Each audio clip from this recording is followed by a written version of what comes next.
Spartans and everybody else. This is Joe Sena, founder and CEO of Spartan. This is the Spartan Up podcast. This is where we rip you off the couch, take the Netflix away. We become your resiliency and grit partners. We basically give you a kick in the ass every single day. Tune in. You can go to iTunes. You can check it out on YouTube. You can find us everywhere. Spartan Up podcast. We get you moving. This interview is unbelievable. Marko Cheseto, a friend of mine. I filmed him a few months ago. We had him up on the farm. He's got an unbelievable story. He came from Kenya, went to Alaska. Hard to imagine the difference between Kenya and Alaska. Look, I don't want to tell you too much about the story. All I'll tell you is whatever you're going through today, whatever we're all going through today, across all corners of the globe, where we're losing our minds, we're contained in our apartments and our houses, we're nervous, we're fearful. You listen, you watch this podcast to Marko, it's going to change your entire frame of reference. You're going to come out the other side saying, you know what? We don't have it that bad. So stay tuned and comment. Comment as you're watching this. I want to hear from you. Check this out. Marko Cheseto. This episode of Spartan Up is brought to you by Fresh Meal Plan.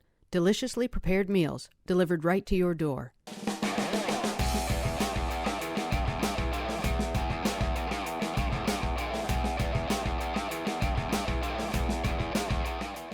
I've got the ancient kettlebell. I've got Marko Cheseto. He's you are the fastest double amputee on the planet. Yes, I am. And how did that happen? Like, how did you were you born double amputee? How did this happen? No, this is acquired. I lost my feet 8 years ago in Alaska, frostbite. 8 years ago. 2011. How old were you? I was 28. I went to University of Alaska in 2008 for athletic scholarship. In 2010, I convinced the coach to recruit my cousin, who was a good runner, to come to University of Alaska Anchorage. Came there. 2011, he committed. 2011. So you guys were on a track. 2010 is when he came, and 2011, he committed suicide. Wow. Yes, we ran together in the truck for 1 year. So one Friday afternoon, he had called me to talk. But he didn't say what we wanted to talk about, and there were no red flags or anything. So I told him, hey, how about we talk later when I'm done with school and some homework? Went back home in the evening, and he was no more. He had just hanged himself. And that threw me on a down spiral. I think it would throw anybody on a downward spiral. But why? That is the part that I didn't get an answer. Yeah, because, I didn't get that chance to talk to him, and that's where my guilt came from. Did you see any signs in the year that you were together running or? No, he was really having a good time. School-wise, his grades were good. He was a 3.64 average GPA, so he was doing really good. Doing well? Yeah. And where did he move from? He moved from Kenya. Kapenguria is our hometown, where we grew up in a small village together. But the closest town that you can find on the internet is Kapenguria. And then how did you end up in Alaska? I was recruited to go and run at the University of Alaska Anchorage. I was in college in Kenya, and we were doing the intercollegiate athletics championships in Nairobi.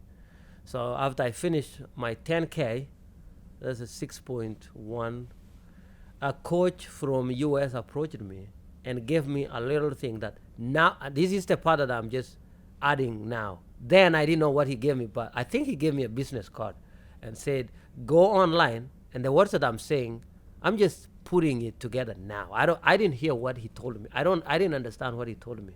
Say, go online and check our website, and if you're interested in our athletic program, you can apply. So I gave him my contacts, my physical address in Kenya. That was 2006, and left.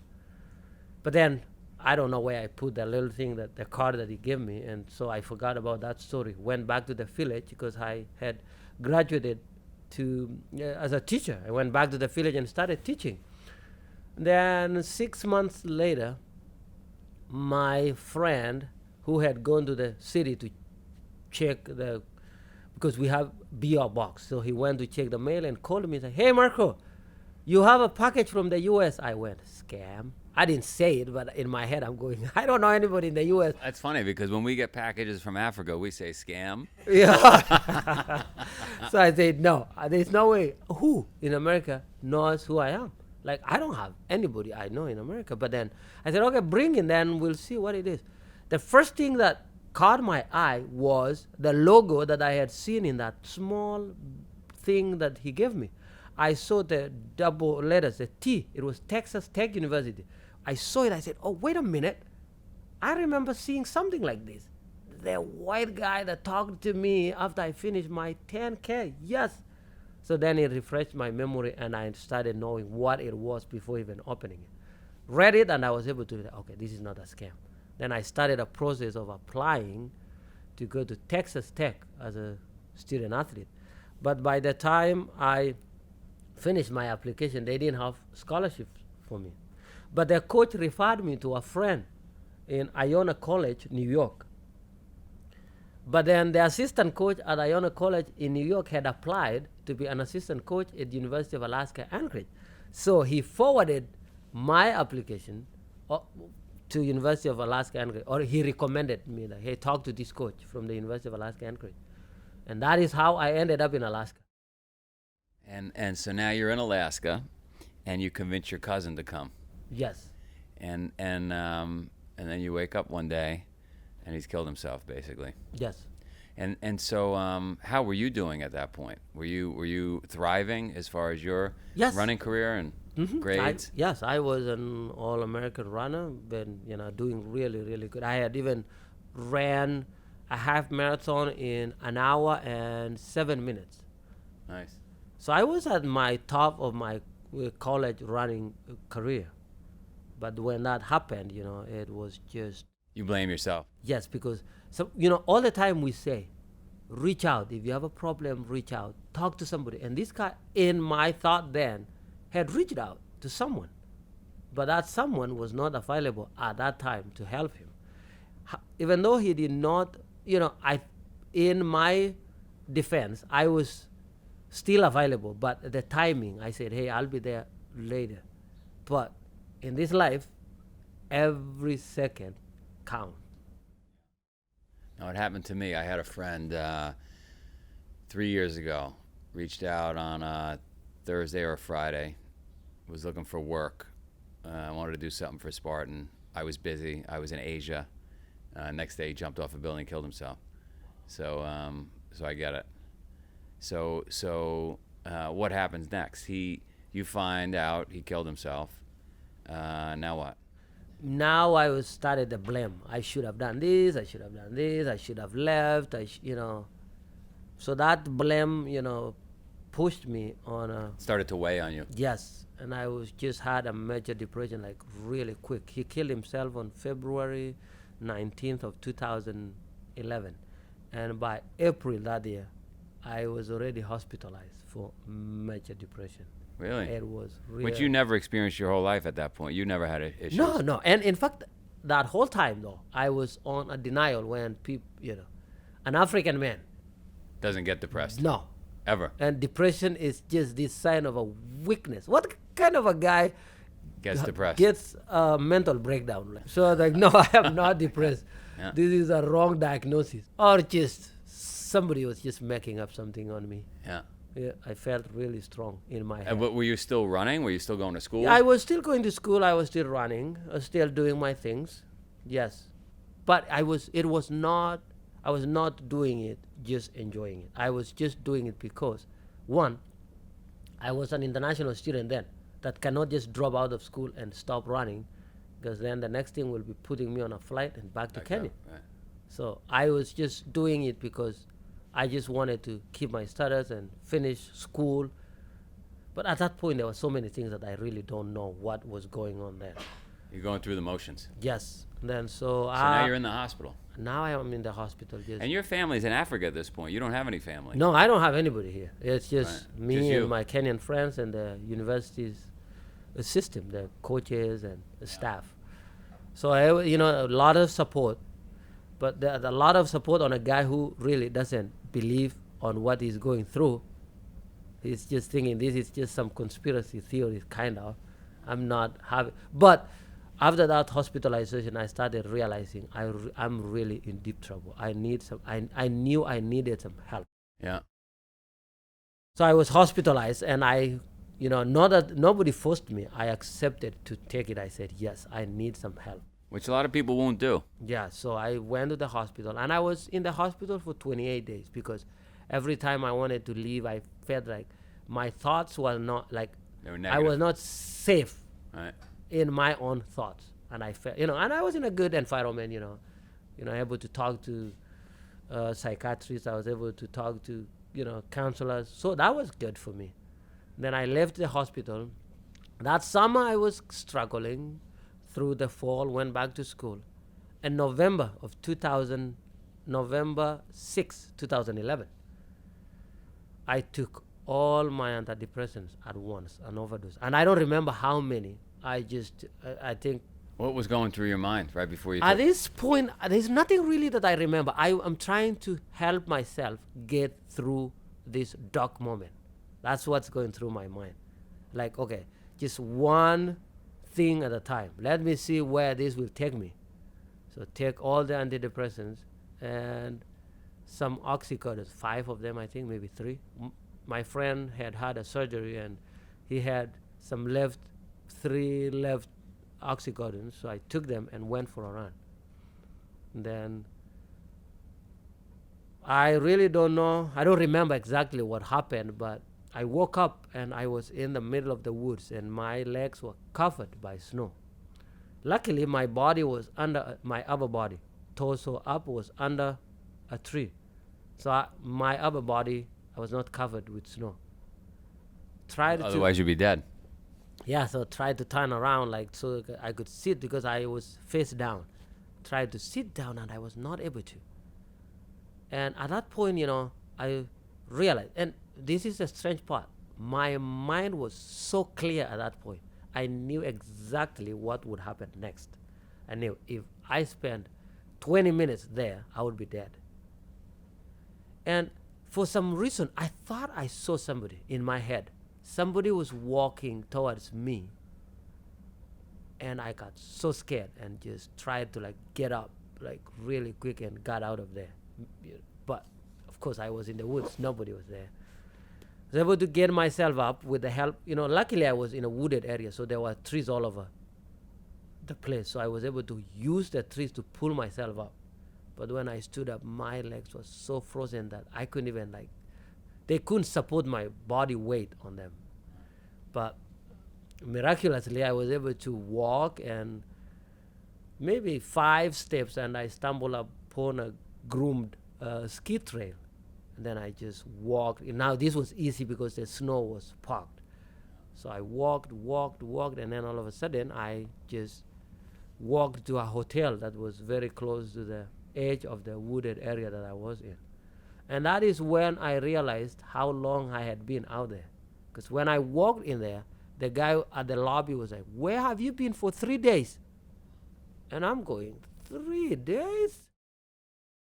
3 days. Then I don't remember anything after that. The only thing I remember was I could hear from the background somebody explaining to the other person on the other end, saying, the UAA runner that was lost, he's here half frozen. And that's all I remembered. I don't know who, I don't know if I fell. I don't remember it. Yeah.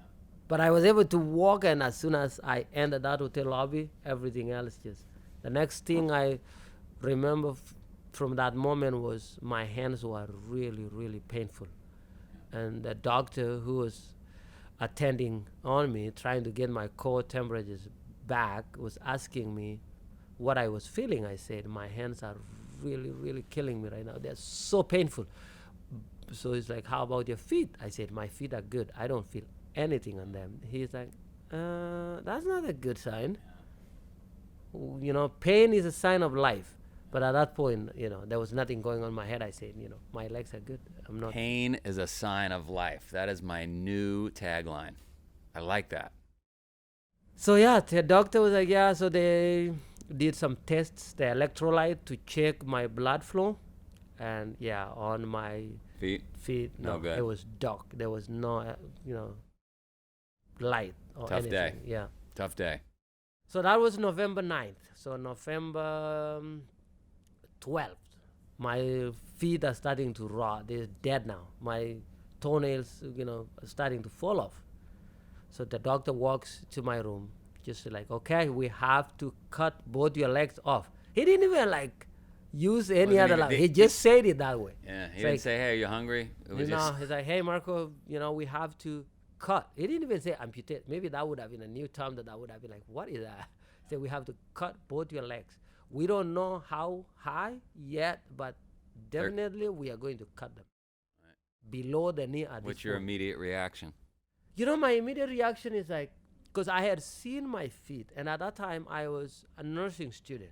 So I had read much about frostbite and gangrene, and so I knew how bad it was because I could see my legs myself, and I knew based on my knowledge from school that if something is not done, blood poisoning really quick, my liver, my kidneys are going to fail if something is not done. So I knew that part, that amputating my feet will save my life, but will make my future life really complicated because your whole life's been running. It's my legs, my dear legs, got me to travel across the globe to come from the equator and now to the North Pole.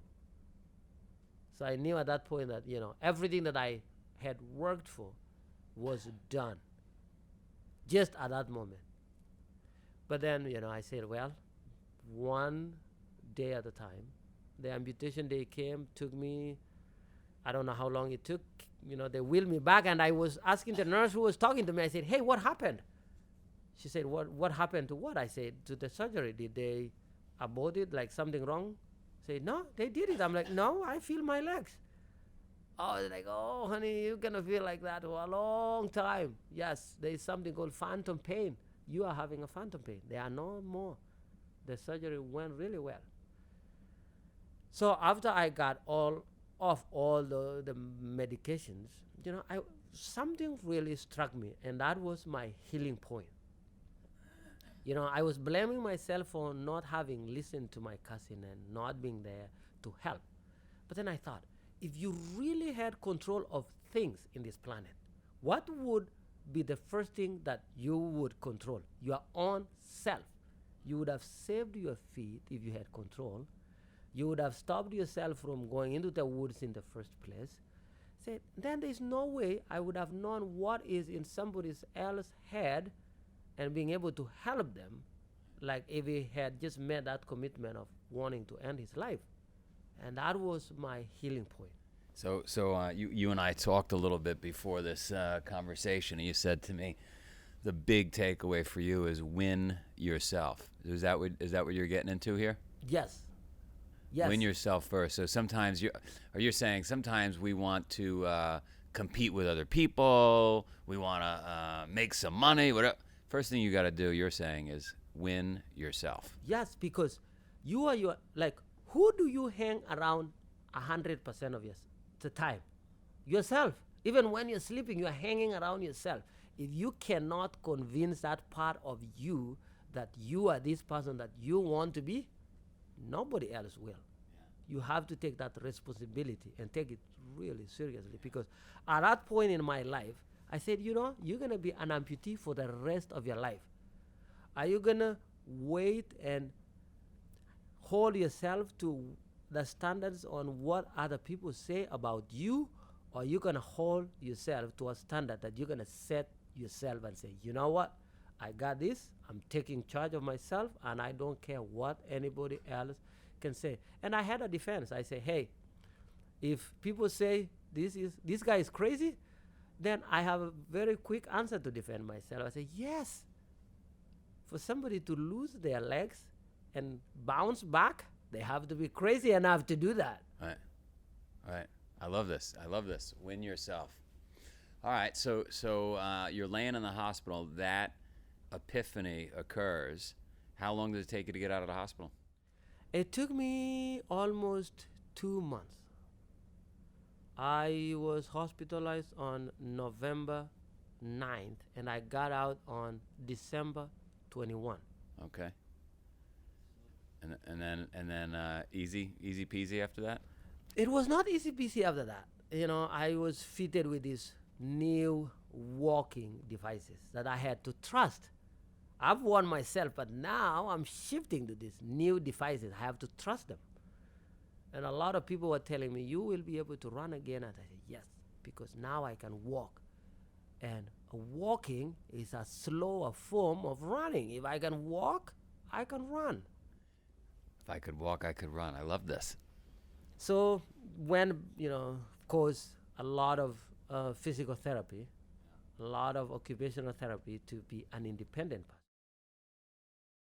A month after that, I told my friends, I am not going to sit here and let you guys drive me around. I am driving myself. And the one thing, and I'm not saying this is what everybody should do, but this is what I did in the hospital. I took a cold turkey on my antidepressants. I said, I don't need any medication. I think I know what I need to do. I just need to be myself. I need to exercise more, use the natural ways to heal myself. Get out there, look at the stars, look at the sun. Just ask yourself some silly questions like, where does the wind come from? Why do we have 24 hours in a day? Fun thing, look at the mountains. Alaska has very good mountains. Like, look at how great those mountains are. Lots of therapy that way. So I took a cold turkey, but then, of course, taking a drastic measure like that, you're telling a doctor you're really getting really crazy. But it worked. It worked for me, yes. And I'm not saying this is what I did for myself. And it worked. So I was out there during my physical therapy and, pushing myself, saying, you know what? And there's this difference that I really, really want people to understand. When we say push yourself, it doesn't mean you have to do crazy things that will hurt you. Like, the doctor said, pain is a sign of life. Just push yourself. Are the several ways. And that pain that you're feeling when you're running out there, you're doing your push-ups, that's not going to kill you. It's going to make you stronger. So I pushed myself. I said, you know what? I'm going to do this and push myself to a new level. And there was one other thing that I knew had given me an additional advantage, because we are all made average. Because you've seen all the doors, there's a standard. Whatever measurement it is, I don't know what's the standard measurement for a door or a window, but we can all get through it. We are all average that way. But for you to be at this different higher level, you have to do things that are above average. And I said, one, for me now, I am above average by the looks in itself. Somebody looks at me, is like, okay, this is above average. This guy is working. This guy is working out. He has a job, and he doesn't even have legs. This has to be extraordinary. I said, yes, that is one thing that I'm going to. You got one check. Yeah, so I did that, and, I was able to run and get back to running. You could run in the snow for weeks and not get frostbite in your feet. No, as long as I have my gloves on and so my upper body is well covered, I'm good. You have an advantage. Yes, on the cold, yeah. And I have an advantage on the cold, and then my budget also went down, because now I don't even have to have socks. That's right. No need for socks. Another advantage. Yes. Yeah, I like that. So I was able to get back to running, and that was like, I can't even explain how good I felt. Not running, but when I started sweating. That was the greatest feeling that I felt, that I have my life back. I was able to sweat. I said, perfect. I am back to where I was, even though I was not running faster times. So got the running blades, and I became a blade runner. Did a lot of running. And then I was doing my graduate school then. I graduated my undergrad and then did graduate school. So I was running with the college kids. And I mean, not just like behind them. I was in front of them, And that was so inspiring in so many ways, because I know what was going on in their heads. They were going, man, coach is going to yell at me because how come you are behind somebody without legs? And, so it pushed them in a good way. So you became an inspiration. Yes, and the other thing I did was sharing my story, because I told myself, I don't want to have something to hide. I don't want to be putting pants to cover my prosthesis. I want just to live a free life. I don't want to live in custody of myself. So it's just, kids, call me the robot legs guy, and, that's all fun. So I just shared my story with people. I want somebody out there to know that. Yeah. And last year in a Spartan event, I was talking with Lonnie, and there was another speaker who said, there is no ranking of trauma or challenges. You can say, my challenge is of this magnitude. If it's a challenge, it's a challenge. We will address it. You share it with fellow humans, there's a reason we are in this planet. Each one of us has something to offer. Share your story. Somebody out there will give you the medication that you don't even need your health insurance to pay for it. I like that. What was the power of the mind? Think like a champion was one of the other things we spoke about. Let's talk about that. The power of that mind, the mindset of a champion was what I set myself from all the stories because beating that depression and coming out of it successfully, that's a win. I am a champion of getting out of the woods was a win. Yes. So it's that mindset really pushes me each day in what I do. And I know, somebody out there who is sitting there going, well, a Spartan race is one of the hardest races in the planet, and how am I going to do it? People sometimes ask me too, what is the hardest thing for you in life? The hardest thing for me in life is the ability not to try something. I cannot handle that. How can you just sit there and not try something and convince yourself that, oh yeah, Spartan is the hardest thing in your life, and run that in your mind without getting outside and say, Spartan race is the hardest race in human existence. But I am going to test my human limits by doing it. You can't sit in your couch and justify that it's the hardest thing and then convince yourself that it's the hardest thing without trying it. Do hard things. I agree. Let's take a break. I'm going to have you run around with this ancient kettlebell, and then we'll come back, because I want to dive into how we get an average person to think like a champion. I know you're touching upon it here when you say don't just sit on the couch and accept mediocrity, but maybe there's some tips and tricks. Oh yeah, there is. Yeah. A lot of them. Check out this kettlebell. Oh, man. Today's episode of Spartan Up is brought to you by Fresh Meal Plan, deliciously prepared meals delivered right to your door. Fresh Meal Plan has 6 different plans to choose from. They offer traditional, paleo, keto, vegan, lean and mean, and a la carte selections.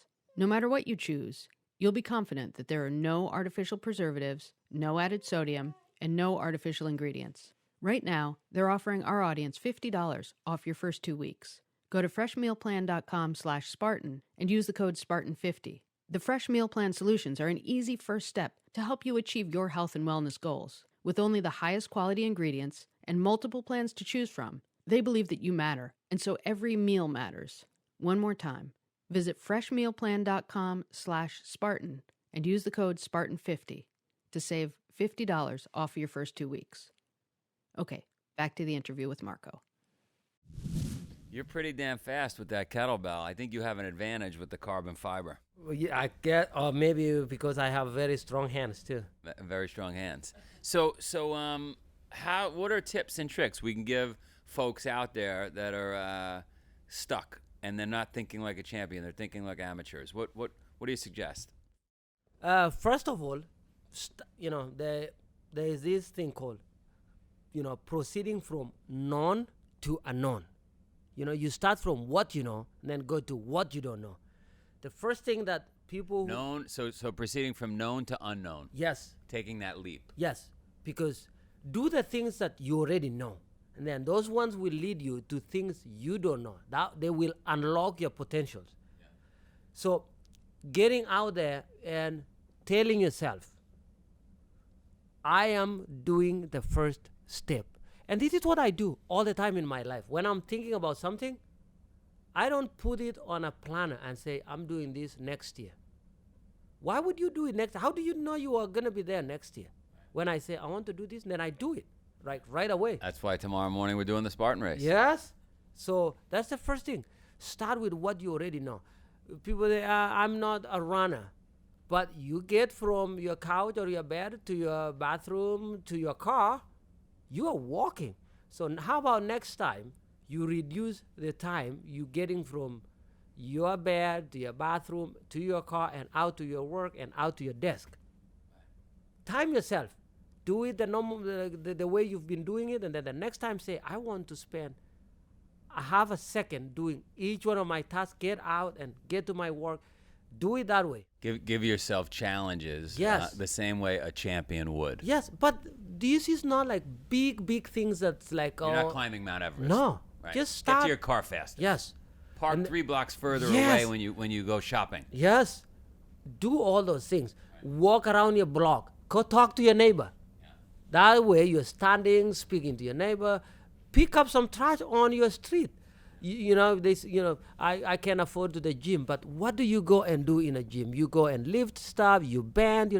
If you're walking around your neighborhood picking up some trash, doing things, what are you doing? You're exercising, you're stretching, Do those things. The little things, but start them now. There is no other time. All those champions out there started them now. Can you imagine where Spartan would be? There would be today if 10 years ago before you started it, you had told yourself, I have this vision 2030 of starting a Spartan race. Where would we be today? No, I agree 100%. I subscribe to this motto of fire, ready, aim. Yeah. Because if you sit around and you think about it and you say someday, you've got a great point. Like someday may never come. Yes. Then the other thing that, that power of mind and thinking like a champion is, sometimes we sit out there and say, somebody need to do something about it. Who is that somebody? You are that somebody who need to do something. We're sitting there saying, oh, hypertension, obesity, all this. Somebody need to do something about kids who are obese, kids who don't get enough time, recess. You can be that person. You don't have to go to school and change how they do it. But you can start a program yourself that you do it yourself and people see it and they'll copy you. There's always that say, success leaves clues. Even failure too, it leaves clues because we sit out there and say, see, so-and-so tried this, it didn't work. We've learned from it. Or so-and-so did this and see where it is. Very successful person. We've learned from that too. Yeah, I love that. So think like a champion. Yeah, always. Think like a champion. Take action. Don't sit around. And if you think something should be done, do it. Yes, start it yourself. Be a people are like, oh, I'm never going to be a CEO. Like, there are so many jobs out there that you can be a CEO of. Yeah.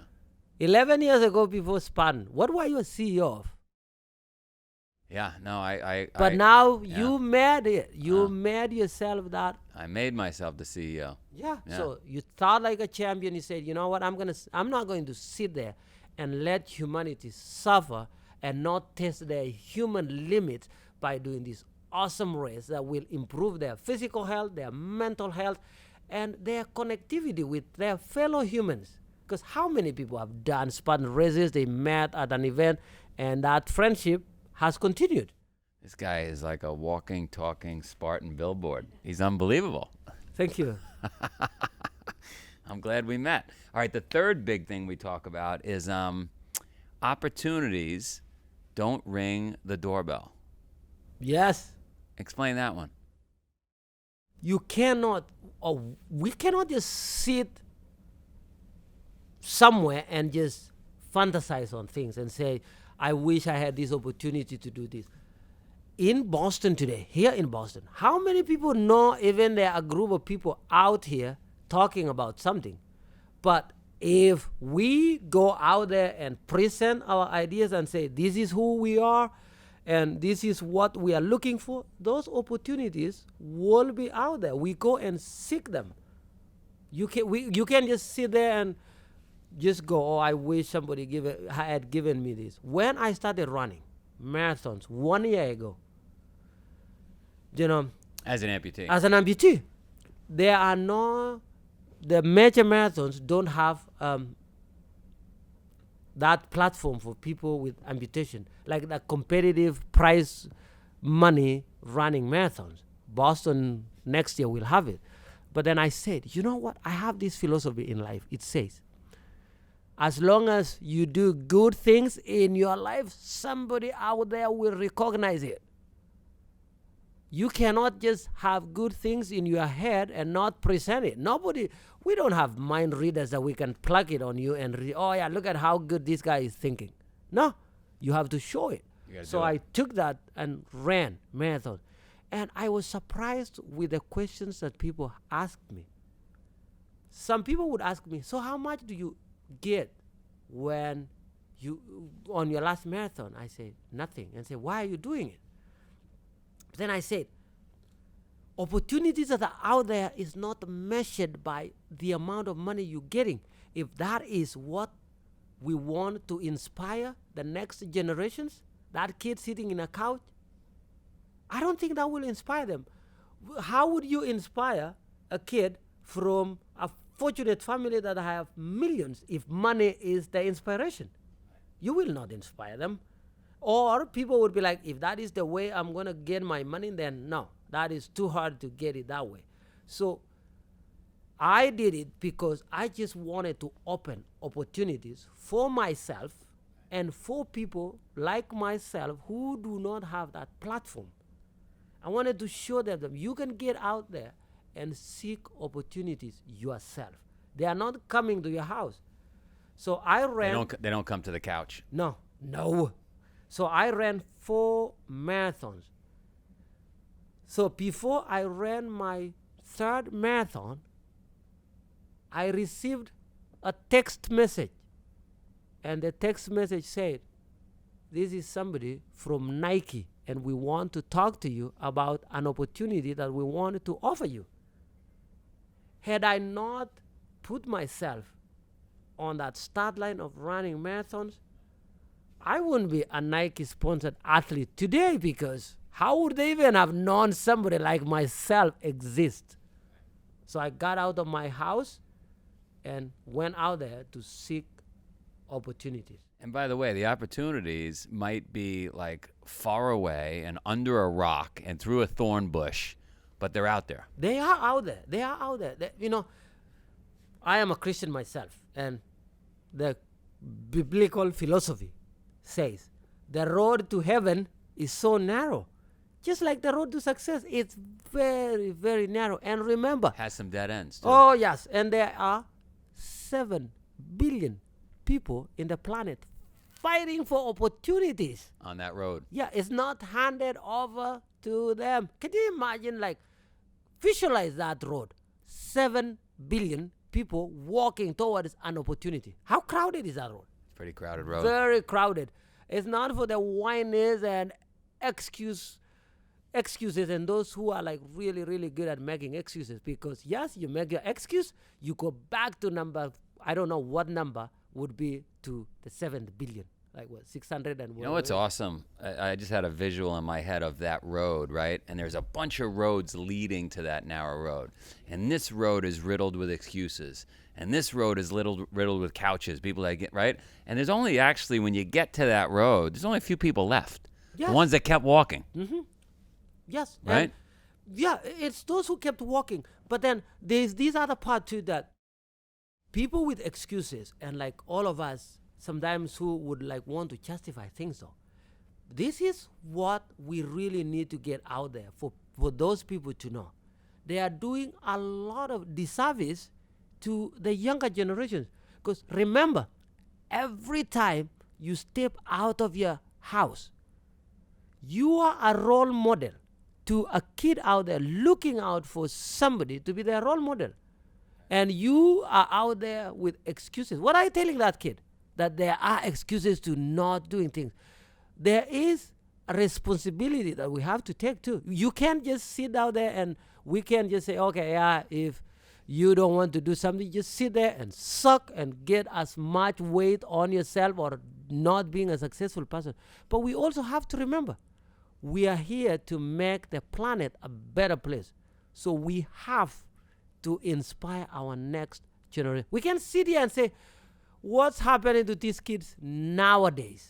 It's our fault. Yes, because probably they are looking upon us, and what they are seeing is what has led them to live the life they are living. I'm not this old guy, but I have my kids, and I try each day to show them compassion, kindness, gratitude, hard work by doing those things myself, so they can read it from me and telling them every day there are a ton of opportunities out there. It's you to step up and fight for them. Unfortunately, those opportunities are not just out there for you to go and grab them. It's not like a water station when we are running. There's like a water station, you grab a water. It's not like that. So there's not like little shops, opportunity shops. No. You go knock on the door. Yeah, hey, you I'm here. knock on the door, and then you don't even knock once. You have to be a nuisance to get those opportunities. You got to break the door down. Show them all the time. Show up every day with. We should do a skit. We should do an opportunity store. All right. So what are you doing now, by the way? I am a marathon runner, so I run marathons, trying to break records and see how far I can break them down. Started last year, November, New York City Marathon. Ran it in 2 hours and 52 minutes. 2:52. Then came to Boston, April, 2 hours 42. Then went to Chicago and did it in 2 hours and 37. Where do you think you get to? What's your goal? My goal is to run in like low 220s. 220s. I like it. Yeah. You could probably break 2 hours. Oh yeah, I can break 2 hours. Yeah, everything is possible. They say no human is limited. Yeah, so I'm working on that too. You'll get there. Yeah. So, and I also work in a prosthetic company. So I am a prosthetic technician. I help people make their feet, and this is a doctor. I'm not a doctor, but it's going to a doctor and he gives you medicine that he uses it. So when I tell somebody this is really good, it's going to work on you, and they look at me like, yes, this is really going to work, because look, the guy is using it. Yeah, exactly. Well, we're going to have you at the para championships we have out in Nevada. I think you're coming out to that. Yes, I am talking to a friend. There's a team. We're trying to make a team with a team of amputees. Yeah. Trying to go out there and show people that, yes, there are excuses, but excuses cannot get you anywhere. Just when you think of an excuse, this is how, you have to paraphrase that and say, I was thinking of doing this differently, but now I have to do it now. Right. So just because you convince yourself that, oh yeah, I have this excuse, I can't do it, but what do you mean you cannot do it? Just because you look different, like myself, no feet, or what is it? Right. Break down the excuse. Break down that excuse, and the goal is to obliterate. And this is what I always think. The amount, you go out there and try and read. I sometimes, they say articles about depression or a book that was written about this. I go out there myself and write, hey, articles about happiness. What has somebody wrote about happiness? And what has somebody written about not having an excuse? Because we convince ourselves on the negative sometimes, but I try to convince myself on the positive. And even people, I always tell people are like, oh, Marko, you're always happy, you're always smiling. I said, yes, and it's genuine smile, it's genuine happiness, because happiness is also a skill, just like positive thinking. It's not innate. Nobody was born with it. You have to build it. You have to grow your happiness. You can't get up in the morning and say, look outside, bright day, and say, oh, this sucks. And then come home in the evening and say, I had a worse day. You started by stamping it as a day that's going to suck. Happiness requires work. It requires practice. I like that. Just like you practice yoga, math, piano. Yes. You practice happiness. You practice positive thinking. Yeah. You practice to tell yourself yes. I love it. You're the man. I'll see you at the Para Championships. Do you want the rock? Should I give you the rock? Hesitant. You hesitated. You blinked. I was thinking of something else. I was, when you gave me the rock, initially, I had, see where it was earlier? It was by you. So I was hesitant because I said, are you taking it back? I thought you gave me the first time you handed it to me. That was why I hesitated. Not that I don't want to take it. I was like, I thought this was my rock already. Was that an unbelievable video or what? Was I right? Marko shows up on the farm a couple of months ago. He's got a brand new jacket he paid $3 for from Florida, and he is spewing out positive thoughts, positive energy. I mean, you hang out with him, it's almost like you wind him up and he just spits out sayings that make you think, what do I possibly have to be upset? There's nothing I could be upset about. This guy's unbelievable. And he's so inspiring. So I think it's a wake-up call for all of us. If we're trapped in a house, we're trapped in an apartment, wherever we're trapped, however fearful we are feeling, here's a guy who had both legs cut off, 2 prosthetics, wakes himself up, and his cousin killed himself. Come on. There's nothing we have to complain about. Somebody asked me today, somebody said, hey, Joe, do you believe in reincarnation? I said, I want to. He said, why? I said, because I'm having so much fun with my life, I want to come back. I don't want it to end. A lot of people aren't having so much fun, right? A lot of people are upset at their situation, and I think we own it. Whoever you are out there, you're listening, we are responsible to make ourselves happy and enjoy this journey, because no one else is going to do it for us. No situation is going to do it. No material thing is going to do it. And Marko is a prime example of that. Anyway, I'm glad I got to share the story. Tune in, write a comment, give us a comment, subscribe on YouTube, subscribe on iTunes, and let us be your accountability and resiliency partner, because this is exactly why we do it. This is what we train for. Spartan up! This episode of Spartan Up is brought to you by Fresh Meal Plan. Deliciously prepared meals delivered right to your door. Visit freshmealplan.com/Spartan and use the code Spartan50 to save $50 on your first 2 weeks.